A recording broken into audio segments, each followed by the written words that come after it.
सगळ्या भावना बाहेर येऊ देत, रित करा स्वतःला. आणि घ्या तुम्ही तुमचा वेळ घ्या. मी आहे बाहेर आहे.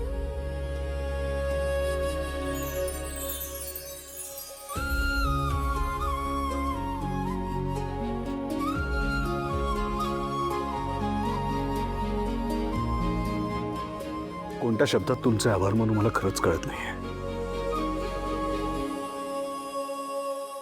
आज तुमच्यामुळे मला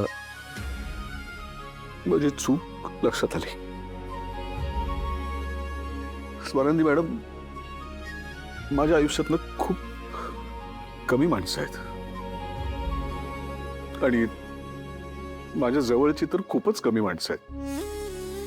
त्यातल्या माझ्या अत्यंत जवळच्या 2 व्यक्तींना मी माझ्या मूर्खपणामुळे माझ्यापासून दूर केलं. हे तुम्ही मला दाखवून दिलं. तुम्ही खूप खूप मोठी गोष्ट केलीत माझ्यासाठी. आज तुम्ही काहीही मागा माझ्याकडे, मी तुम्हाला सगळं देईन. आत्ता तसं काही नकोय मला. वेळ आली ना की मागून घेईन तुमच्याकडून. तुम्ही पुन्हा एकदा आज सत्याच्या बाजूने उभा राहिला, न घाबरता. माझी चूक तुम्ही मला दाखवून दिलीत, तो पुरावा माझ्यासमोर आणला. खरं तर तुमची आणि त्यांची ओळख फक्त काही दिवसांची, काही महिन्यांची आहे, पण इतक्या कमी ओळखीवर सुद्धा तुम्ही त्या दोघांच्याही बाजूने अत्यंत ठामपणे उभे राहिला. आणि मी,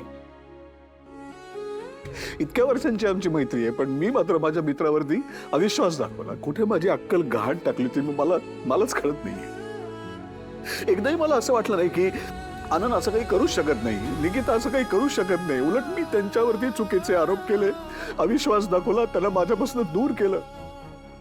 असं म्हणतात की लग्नानंतर बायकोमुळे नवऱ्याचे मित्र दुरावतात, त्यांच्यामध्ये गैरसमज होतात, भांडणं होतात. पण तुमच्यामुळे मात्र माझा मित्र मला परत मिळाला. तुमच्यातले सगळे गैरसमज दूर झाले.